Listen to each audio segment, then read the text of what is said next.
So without further ado, I would like to introduce our first speaker, Arata Kimura, Chief Researcher, National Maritime Research Institute, to deliver a speech on experimental study on smoke flow behavior under ship deck structure in early stage of fire. Dr. Kimura, please.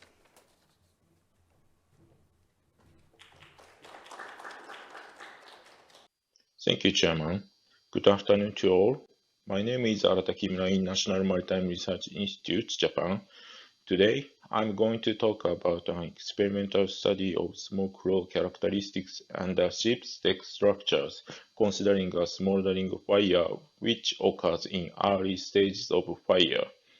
Then, we discuss an appropriateness of vertical location of a smoke detector taking into account the experimental results. Now let's move on to the next slide about the background of our research.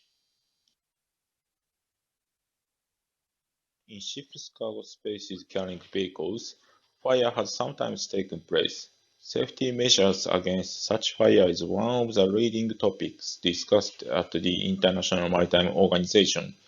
An early detection of fire is one of the essential elements of such safety measures. By the way, smoke flows usually spread along the ceiling due to a buoyant force. Fire detectors are mounted directly on the ceiling in general in onshore buildings as shown in the right picture. In contrast to the onshore case, there are various structural frames in the vehicle spaces which may obstruct smoke flows. However, the characteristics of smoke flow in the space with existence of structural components are not well understood. In addition, from the aspect of workability of installation and maintenance, it is not always directly installed on the ceiling. Therefore, it is unknown the appropriateness of a vertical position of a smoke detector that will not cause delay on the detection. In this study, in order to understand the flow characteristics of smoke under ceilings at the vehicle space, we performed an experimental study using the scaled model and fire source. Fire experiments were conducted using a 1/6 scale deck model and small-scale fire source. In particular, to simulate an early stage of fire, smoldering, non-flaming but smoke-generating fire source were used. Then, we investigate a vertical distribution of smoke density by conducting measurement of extinction coefficient using very small light source and the ultra-compact digital laser sensors. In addition, the observation of smoke flow was performed by using laser light sheet. We discussed the appropriateness of vertical position of smoke detectors based on those experiments and observations. This slide shows the deck model used in the fire experiment. We designed a scaled deck model in accordance with fluid scaling law. We prepared 3 zones bounded by transverse webs, sidewall, and center girder extracted from a vehicle space. Ship structural components such as longitudinal stiffeners, transverse webs, and center girder were placed as shown. As a smoldering fire source, cotton wicks were used. The right photo shows appearances of unbound and burning wicks. Then, propane burner was used as a flaming fire source.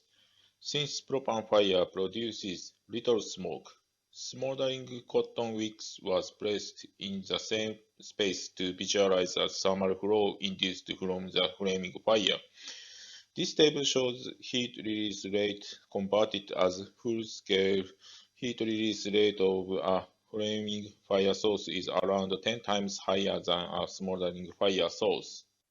Then, we show the smoke density measurement. In the field of fire protection, an extinction coefficient which expresses the degree of visibility affected by smoke is often used instead of the net smoke density. An extinction coefficient can be calculated from this formula by measuring the ratio of the intensity of emitted light scattered by smoke to the intensity in the absence of smoke, and by assuming the distance between a light source and receiver to be the optical path length. The measurement apparatus was placed at the zone B, and we can see red beams due to the scattering by smoke as shown in this figure. And finally, we performed a visualization of a smoke flow using a sheet light laser. As a light source, the continuous wave laser with wavelength output of 532 nanometer was used. Then, the smoke flow generated by a smoldering fire source was recorded using a digital video camera. Now we move to the section of results and discussions. First of all, we measured the smoke emission rate of cotton wicks using a smoke chamber and optical density meter as shown here. Then, we confirmed that our samples showed the extinction coefficient and weight loss were almost the same as in previous studies reported by Watanabe et al. Here, the vertical profiles of extinction coefficient measured using a smoldering fire source are displayed. From the figures, it was found that a dense smoke flow formed between a ceiling and the lower end of wave, and its vertical profiles of smoke density were uniform. On the other hand, this slide shows the results of the measurements with a flaming fire source.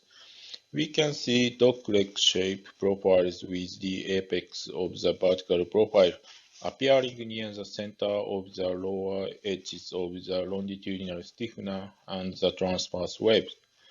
As a result, it was found that a dense smoke flow formed around the aforementioned space, as in the case of a smoldering fire source. Finally, we show the results of the visualization of the smoke layer in a BB cross section through the center of the fire source and across the zone B. The smoke has propagated from left to right, maintaining a height slightly lower than the lower edge of the transverse wave.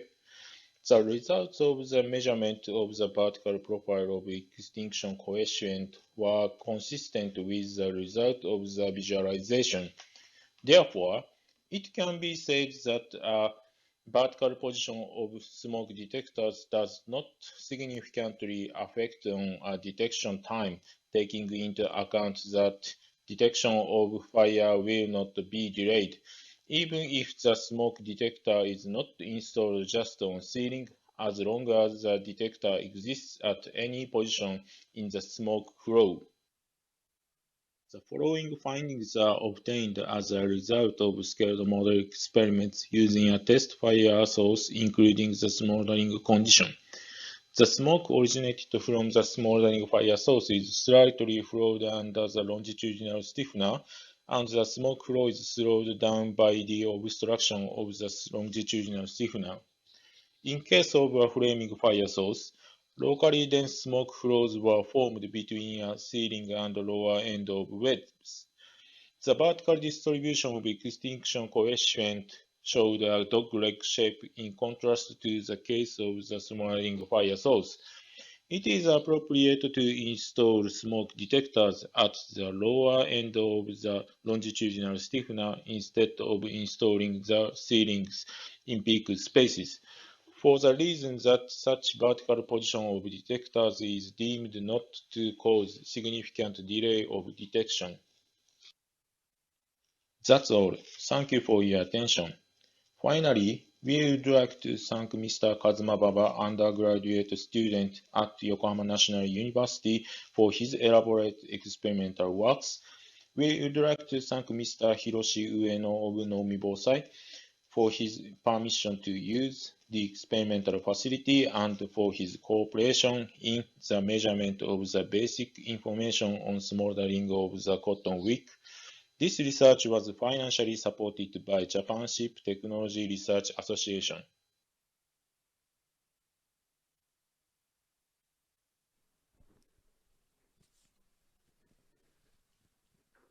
Okay, now we are at the Pigeonhole live session. So please do go into Pigeonhole at, enter the passcode at SMW 2022. I think you need to scroll down a little bit, whereby you find the maritime safety track, and then you enter the Q&A. Right? Okay.